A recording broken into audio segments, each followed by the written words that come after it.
호칭을 그럼 어떻게 해요? 보통 평상시로. 형이라고 하는데? 근데 전에 근데 앞에 영상 1편에서 하셨던 호칭이 그럼 김 원장님이라고 그냥?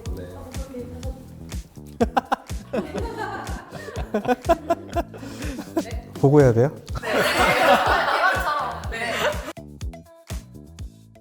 네, 안녕하세요. 당신의 동물의료센터 수의사 김영민입니다. 안녕하세요. 당신의 동물의센터 외과 원장 최규성입니다. 오늘은 무슨 얘기를 하나요?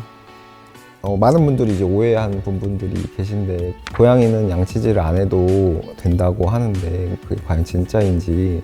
고양이도 당연히 이빨을 닦아야 되고 어렸을 때부터 시작해 주시는 게 아기도 적응하는데 훨씬 편할 거고 위치를 다 영구치로 바꾼 이후부터는 꼭 최소한 하루에 한 번씩 당연히 밥 먹고 해주는 게 제일 좋겠지만 내 이빨도 닦기가 힘드니까 보통 그래도 보호자님한테 최소한 하루에 한 번은 주무시기 전에 닦아주라고 하는 편입니다.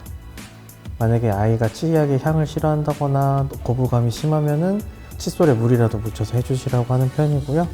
양치질을 너무 싫어하거나 공격성이 강해서 칫솔질 하기 어렵다면 강아지처럼 혹시 껌 같은 걸로 대체를 할 수 있는지.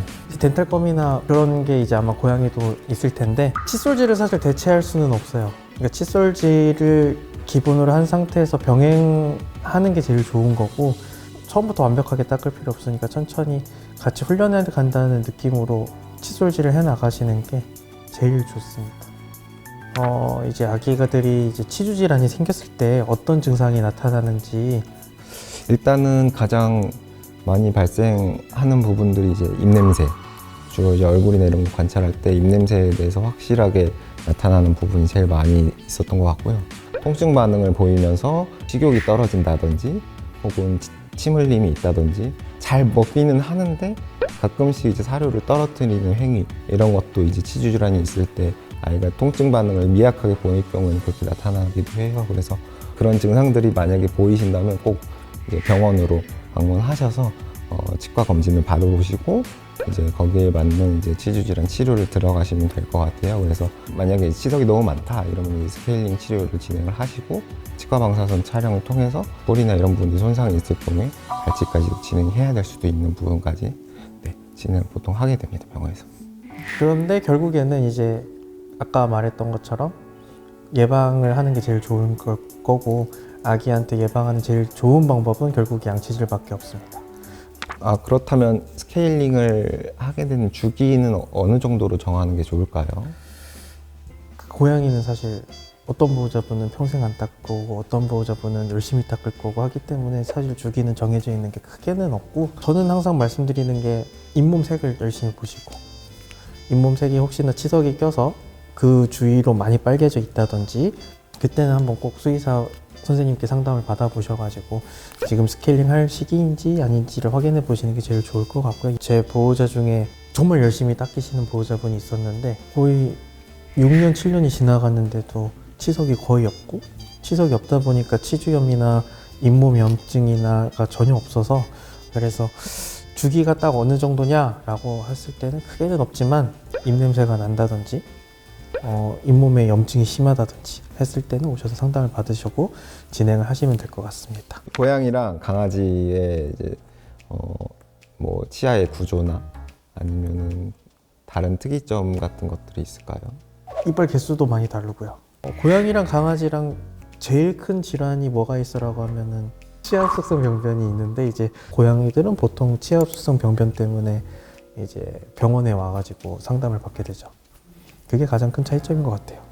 왜 고양이는 치아흡수성 병변이 그렇게 많을까요? 일단은 치아 흡수성 병변에 대한 원인은 사실은 알려져 있지는 않아요. 임상적으로 이제 추측을 했을 때는 보통은 유전적이나 면역적인 문제로 많이 발생을 한다고 나타나 있고 한국에서는 이제 코리안 숏헤어라고 하는 그 밖에서 생활을 많이 했던 애들이 확률적으로는 좀 더 많이 걸리는 것 같습니다.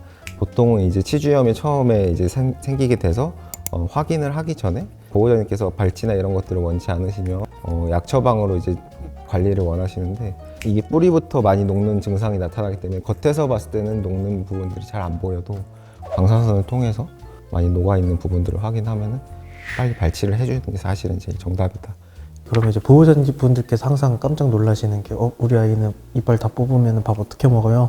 밥 먹을 수 있어요? 이거 발치해도 돼요? 라고 많은 질문을 하는데 고양이든 강아지든 사실 마찬가지긴 하지만 특히나 이제 식욕이 좋으면 좋을수록 안 씻고 넘기는 아이들이 사실 많아요. 그래서 이가 없어도 잇몸이 튼튼하다면 사실은 어느 정도의 이제 저작 운동은 가능하고 사람처럼 여러 가지 음식을 뭐 질긴 음식부터 부드러운 음식까지 그 여러 가지 종류를 먹기보다는 이제 대부분 사료가 정해져 있고 대부분이 이제 자기가 넘길 수 있는 만큼의 크기가 되면은 크게 문제 없이 이제 잘 먹을 수 있습니다. 먹는 거에 대해서는 크게 걱정 안 하셔도 되고 오히려 발치를 함으로써 아기의 삶의 질도 올라가고 침을 많이 흘린다거나 힘들어할 때는 전체 발치를 추천하는 편이죠. 그래서 이제 뭐 발치 했는데 보통 이제 보호자님들께서 아이가 더 잘 먹었게 됐어요, 안 아파요 이런 소리를 많이 하는 것 같아요. 그러면은 우리 고양이들 칫솔을 고르는 방법.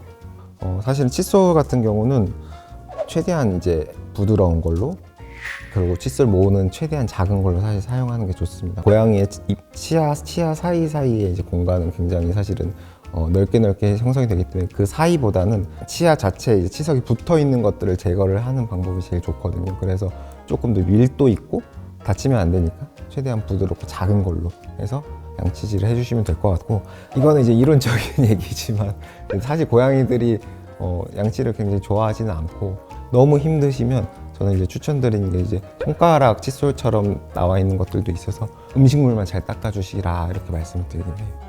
혹시 고양이 구강 질환 중에 다른 질환도 있는지 한번 말씀해 주시면 좋을 것 같아요.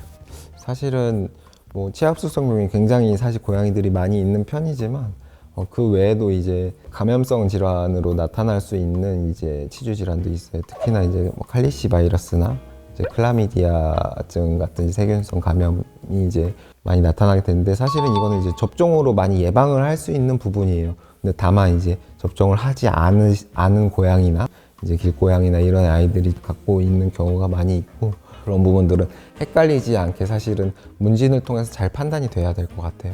고양이도 이제 다 따로 치과가 있을까요? 전문적으로 하시는 요새는 고양이 치과 병원들도 많고요. 특히나 뭐 저희 병원에도 이제 전문적으로 고양이 치과 관련해서 진료를 보고 있고 오시게 되면은 친절하게 상담해드리고. 그러면 고양이 보호자님들께서 이제 치주 질환을 발견을 하셨을 때 병원을 고르는 기준이 뭐가 있을까요? 우선 고양이 친화병원인 병원을 먼저 한번 검색해 보시면 좋을 것 같아요. 왜냐면은 고양이 친화병원 등급을 이제 받으려면은 기준이 있고 이제 그 기준에 맞게 뭐 입원장부터 입원장 크기 아니면은 처치대 강아지 입원장과 분리되어 있는지 뭐 고양이 진료실이 따로 있는지 고양이 대기실이 따로 있는지 이런 기준들이 있는 거고 그 기준을 맞췄을 때 뭐 등급이 나눠지게 되는데 보통 골드 등급이 제일 높은 등급이고 골드 등급이 있는 병원으로 간다면 그래도 이 병원은 고양이 친화 병원이구나 라고 생각하실 수 있을 것 같고 당연히 저희 병원도 고양이 골드 등급 받은 병원이고 제가 알기로는 수원에서 처음으로 받았죠.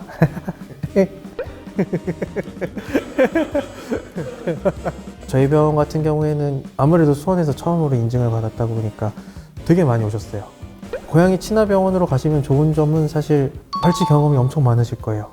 저희 간호사 선생님들이 여태까지 경험한 원장님들 중에 제가 제일 빨리 뽑는다고 했어요. 저희 병원 같은 경우에는 저번에도 항상 말씀드리지만 사실 진통에 대해서 저희는 항상 전발치를 하고 나면은 보호자분들께 꼭 진통 처치하면서 하루는 입원하자 라고 말씀을 드리고 입원할 수 있는지도 한번 알아보시면 좋을 것 같아요. 그리고 또 이제 원장님께서 또 따시는 게 이번에 제가 이제 피어프리 자격을 따서 고양이가 스트레스를 받지 않기 위해서 두려움이 없게 해주는 환경을 만들어주는 게 제일 중요하기 때문에 그런 부분들을 이제 자격을 따서 병원에 인증을 받는 중이고요. 또 하나 이제 장점이라면 고양이 입원장이 굉장히 많다. 네, 저희 병원만큼 고양이 전용 입원장이 있는 병원은 사실 수원에 거의 없다고 보는 게 맞을 것 같아요. 네. 오늘은 고양이 보호자님들께서 이제 가장 궁금해하시는 치주 질환에 대해서 얘기를 해봤는데요. 질환이 아니더라도 병원에서 궁금하신 점이 있으면은 댓글로 많이 남겨주시면은 다음 편에 제작하는 데 많이 도움이 될 것 같습니다. 좋아요, 댓글 알림, 구독 설정 꼭 부탁드립니다. 감사합니다.